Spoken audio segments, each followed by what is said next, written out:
How to buy Shein gift card. Hey everybody, this is Nina from Create, Login, Delete. Without any further ado, let's get started. Open up your Shein application from the device. Make sure that you are logged into your account, then you will see gift card at the right section of the page. Tap open it.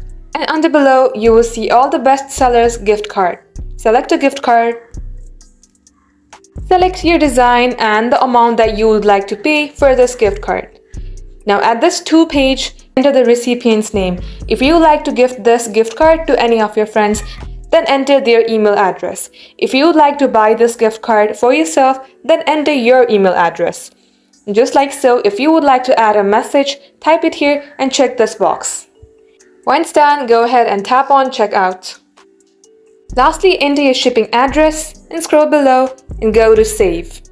And just like so, all you have to do is tap on place order, and this is how you will be able to buy your Shein gift card from your Shein application.